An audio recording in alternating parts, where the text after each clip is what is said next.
We'd like to welcome you to the What Now Movement Virtual Business Summit. I, along with my co-founders, we are honored to have you watching and participating today. I am one of the co-founders. I'm Eric Twiggs. I'm your procrastination prevention partner. I'm the author of The Discipline of Now, and I'm the host of the 30-Minute Hour podcast. And I am Dr. Sharon H. Porter, educator, author, publisher, host of the I Am Dr. Sharon Show, and co-host of the VMP Inspiring Our Community podcast. I'm Ted Fells, president and CEO of Nucor Vision. I'm a business strategist, co-host of the 30-Minute Hour podcast, and also a co-founder of the What Now movement. This pandemic, it's hit you with an unexpected situation. What now? So you can see our vision of the What Now movement is to build high-performing authors, career professionals, and entrepreneurs who are prepared for life's unexpected curveballs, because the bottom line, this pandemic will pass. But in the future, there will be something else. There will be another crisis. We want to make sure that you are positioned to seize the opportunity in what appears to be an obstacle. You can see right in front of you, we've got our vision. We want to create this international community that we're working with. And you can see that what our core values are as well. So that's a little bit about the movement itself. So now we'll move forward as far as what today's agenda is going to look like. Absolutely. We have, again, such a wonderful packed summit for you. If you missed the first one, you're in for a treat because we have dynamic speakers again. We're actually going to start today with our very own partner, Mr. Eric M. Twigg. His session is entitled The Discipline of Now, Your 5-Step Plan to Beat Procrastination. And then we have our first panel of the day, Leveraging Digital Platforms, a wonderful panel discussion with Nancy Waring, L. William Samuel, Sandra Harris Pittman, and Michael Sherlock. Our next presenter is Dawn Marie Bornheimer. Her session is entitled Leading with Empathy. Our last panel and last session of the day is Fireside Chat with the Founders. Ms. Karen McConnell-Jones will be facilitating this wonderful panel discussion with the founders, Eric M. Twiggs, Dr. Sharon H. Porter, and Mr. Ted Fells. Yes, we are ready for our next presenter that Eric will be introducing, Ms. Dawn Bornheimer. Right. Dawn Marie Bornheimer is a published author and industry leader with a unique combination of interpersonal communication skills and partnership development, with a focus on education and social impact. In her 18 years of professional experience, she has worked at Johns Hopkins, Bayview Medical Center in their Psychiatric Rehabilitation Program. She taught for 5 years in the Baltimore City Public Schools and facilitated business development initiatives for Kaplan Test Prep, Capella University, and NYU Langone Health. Joining the Kognito team in March of 2019, Dawn serves as the Regional Director of Education Partnerships, overseeing clients in both PK12 and Higher Education. Please join me in welcoming Dawn Marie Bornheimer. Thank you so much. It's great to be here. That panel was fantastic. I'm so glad I was able to listen in for that. So many good nuggets of information and a lot of thought leaders doing some really great things, which is exciting. So thank you for bringing us all together. I'm going to tell you guys a little bit about myself, and thank you, Eric, for the bio.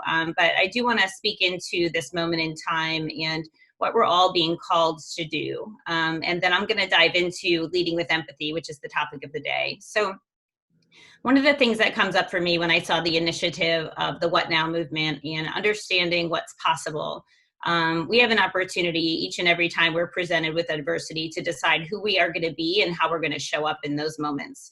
And the pandemic brought us into a place of uncertainty. And we had, as leaders, the opportunity to decide if we were going to be prepared to pivot, if we were going to call each other forward, if we were going to lean into our networks, if we were going to expand our vision, if we were going to just make the next right move. And many of us are doing that each and every day. And I just want to invite everyone to continue to lean in to this network, to allow people in this network to support you, to ask for what you need, to seek resources like William is asking about the ring light, and Michael is sharing about how she's been slowly upgrading her at-home setup. Continue to lean into the people that are doing it well. We are not in this alone, and we don't have to be. I have a beautiful group of individuals that I connect with regularly, known as unconventional leaders. And there are so many groups like that of people that are just looking to help each other up level. And so I'm so grateful for Dr. Sharon Porter's invite to this movement, but I also want to share with you that there are great things happening in the world, and you can learn from everyone that you meet if you're open. I'm going to go ahead and share my screen because I do have a PowerPoint for us to use today to kind of walk us through the conversation. Bear with me for 1 second. I think it dropped when Ms. Sharon dropped me. Okay, so I'm going to go ahead and just dive in and connect with you. We had a quick drop off on the technology right before I joined, so that will be, I'll just talk through the slides with you instead.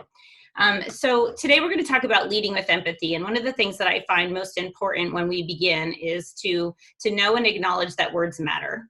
And so when we think about empathy, understanding that empathy does not just require us to be connected with the words that someone else is sharing, but it's the ability to connect to the emotions that are attached to that experience. And as leaders, it's important that we have empathic accuracy, which essentially is asking us to be able to truly understand how that individual is feeling in the moment that they are experiencing that feeling or the experience they are describing to you. So you don't have to have shared that experience in order to connect with that individual, but you can use motivational interviewing techniques as an example. You can ask thoughtful questions. You can seek to understand. You can reserve judgment. And through those actions, you can show someone that you care about what it is that they're moving through. And you have the opportunity to connect in with them in those moments. And so we have a great opportunity to do that each and every day with everyone that we meet.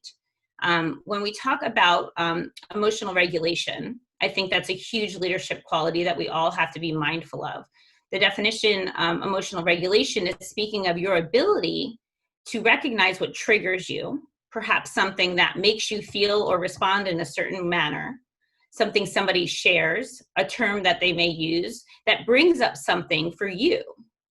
And as leaders, we have to be very conscious, very mindful of those things that trigger us in those moments and be able to pause and to reflect on what that is for us, maintain our composure, and respond in a thoughtful manner that's going to be productive. And so oftentimes emotional regulation is a hard thing to practice, but it is a leadership superpower that I believe we can all possess. And empathy is something we can develop. And so in my everyday work, I work with a company called Kognito that actually provides a learning platform fully developed and fully available online that teaches emotional regulation, empathic accuracy, and other motivational interviewing type conversation skills to help improve our interactions and conversations we have with one another. And so there are tools out there that will help you to develop these skills. You can also talk about what books are you reading or listening to, what podcasts are you engaging with, how are you managing yourself, and how are you learning through those moments. And so you have an opportunity to self-develop. I refer to that as self-leadership. And so when we think about building our empathy skills or building our emotional regulation or our ability to have higher level of emotional intelligence, you have an opportunity in those moments as well to continue to show up differently each and every day through your own effort to develop these skills. And so surrounding yourself with a network like this group that gives you that opportunity will allow you to ask questions of your peers, pose questions that help you think about how you want to show up differently in different moments, and the willingness to do all of those things and the willingness to grow within those conversations and those moments. So a little bit about me in terms of entrepreneurial work, because I think this will help connect the dots for you. And one of the fun stories about Dr. Sharon Porter and I is that she invited me initially to her podcast a couple of years ago. And when we were talking, she asked me a couple of questions about my career path.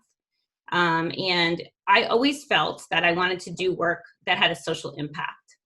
And through that career path and conversation, we talked about my time in Baltimore City Public Schools, and we talked about my desire to step into an entrepreneurial space and to really just kind of define my own path, which I think many of you are doing. And one of the things that I learned in that moment was if you speak your future plans, you can speak them into existence. And so you don't necessarily have to have it all figured out right now, but you can know the next right move. And so in that moment, I told Dr. Porter, I wanted to publish a book. What's next for you, Dawn? Oh, I think I'll publish a book. And that was my pathway forward to really opening myself up to so many different possibilities. And so as I lead myself through the self-development journey, I am also mirroring, modeling, and lifting up others that are in my space. So I do that, lead with empathy through mentorship. I lead with empathy through my example. And you can lead from any seat that you're in. So I would encourage you, as you think about your vision, as you think about the mission that you have put forth, think about what you're seeking to do. How are you going to lead with empathy, but also how are you going to self-lead in such a way that you are modeling and mirroring for those around you? In those moments, you have all of those opportunities.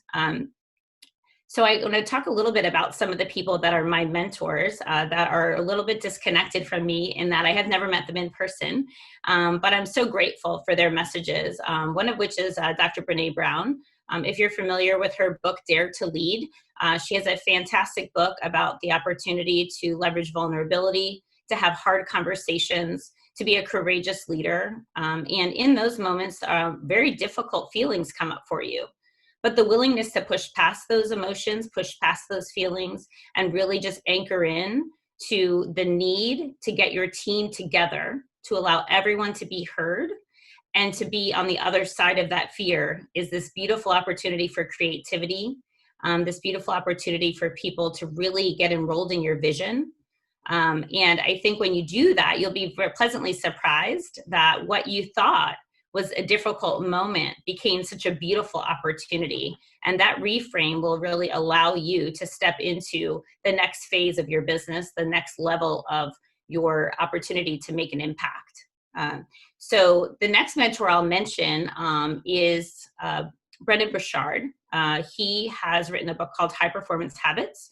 I actually worked with a high performance coach at the beginning of 2020 because I wanted to up-level my ability to lead with empathy, to show up for myself in my everyday life, which is back to Nancy's comments about nutrition and health and fitness, having the energy level I needed to show up for the people that I was leading. And then also this opportunity to say, how are all these things interconnected? And so when you develop your empathy skills, when you develop your emotional intelligence, when you start showing up for everyone in your life a little bit more, including yourself, these high performance habits will feed your goal setting. They will feed your desire to measure your outcomes, and they will feed this opportunity for you to say, you know what, my life is unrecognizable from 10 years ago because every single day I maintained this level of determination and habit. And it's consistent habits like leading with empathy, like intentional conversations, like building connection. Those intentional habits are going to show up for you when your internal motivation perhaps isn't always there.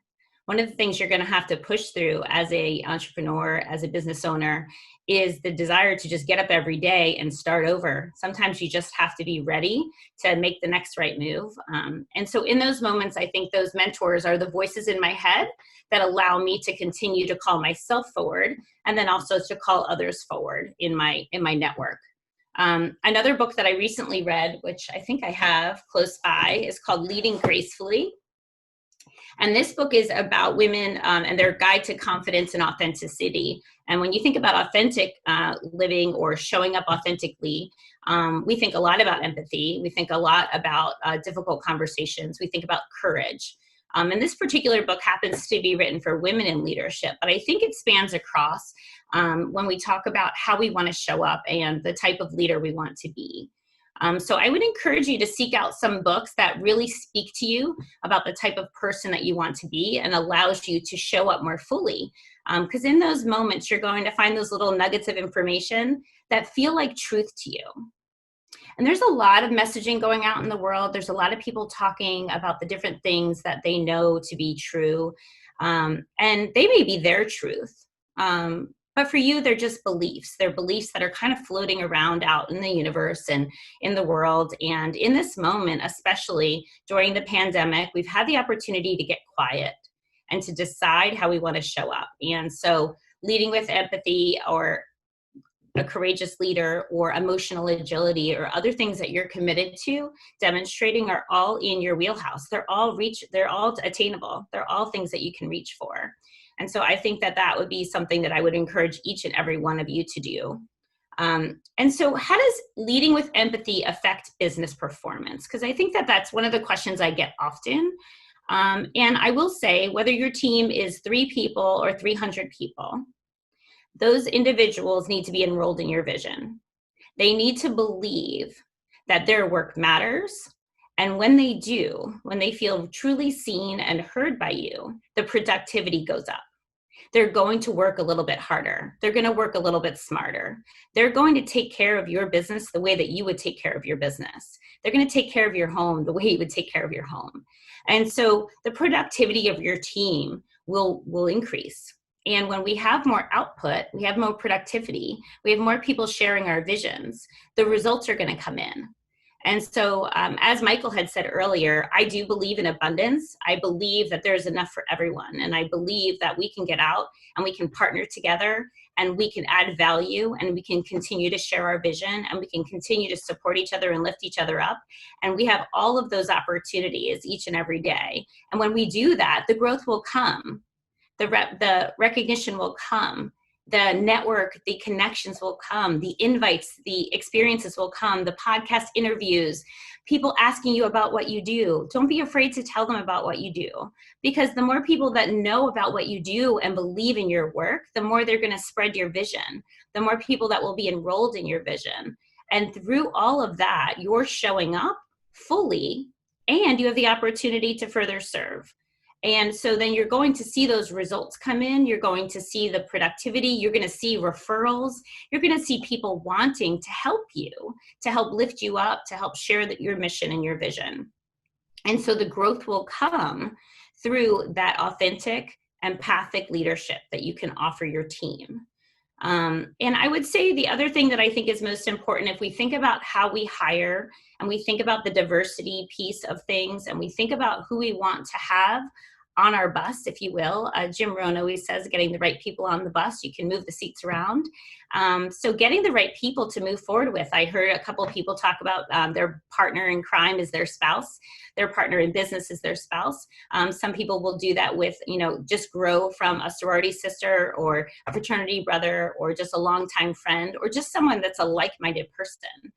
And as you take those people into your network, as you look to grow your vision, as you look to expand your team, I would encourage you to really take the time to hire smart. Hire people that challenge you to think differently. Don't just hire people that think the exact same way as you. So as an empathetic leader, as somebody who seeks and has certain values like authenticity, courage, inclusion. Let's think about what we can do to build a diverse team that allows us to expand the creativity, be open and willing to receive feedback, and allow your team to expand the vision beyond what you could even imagine. And all of that can be done through your hiring practices. So as leaders, I would encourage you to think about that as you start to look at the opportunities to build your team and expand as well. Because that collective network is going to be, your boots on the ground. They're going to be your ear to the customer. They're going to be the people that are having those conversations when you're not in the room. And you want to make sure that you trust each and every one of those people to love your business and love your work as much as you do. And that collective effort is going to be what's going to allow you to make the greater impact. The last thing I want to share that comes up for me when I think about this moment in time and some of the conversations that happened with the panel is that each of these moments are going to be your opportunity. And I know that I say the word opportunity a lot because I'm a very forward-thinking individual. And I think that Ted asked one of those questions. He said to the panel, and I'm probably paraphrasing in this moment, but he said, you know, what about going back to normal? If people acknowledge that they want things to go back to normal, right? And I've said since the beginning of the pandemic, I hope we don't go back to normal. I hope we learn from this. I hope we show up differently. I hope that we can meet people with empathy. I hope that we have learned what challenges individuals have working from home. I work in a remote environment all the time. This is my workspace, but I'm used to traveling. So there were some changes for me. But at home, I don't have small children. I don't have competing priorities. I don't have a small apartment in Manhattan where I have 3 roommates. So when my team moved into a remote environment, I needed to meet them with empathy. I needed to ask them how they were doing. I needed to ask them if there was anything that I could do to help them during their workday to ensure that they could show up fully for our clients. I needed to give them the space to be heard when the different incidences occurred on social media, when different incidents were occurring in Georgia, in Minnesota. How was that affecting the individuals that are on my team? And I needed to pause the normal agenda and listen. And so I ask you in this moment and the moments to follow, are you truly listening and understanding the challenges that may be occurring for people that are working from home right now, and they're not used to that? And what pivots have they made? And what can you do as their leader to help them continue to shift? Because we want everyone to fully feel seen and heard and the opportunity to continue to thrive.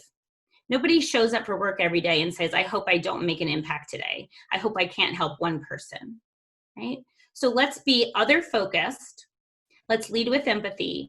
And let's take the opportunity to check in on our people and make sure that our teams are not only feeling included in the conversations about where we go from here, but also let's make sure that they're doing okay. Check on their mental health.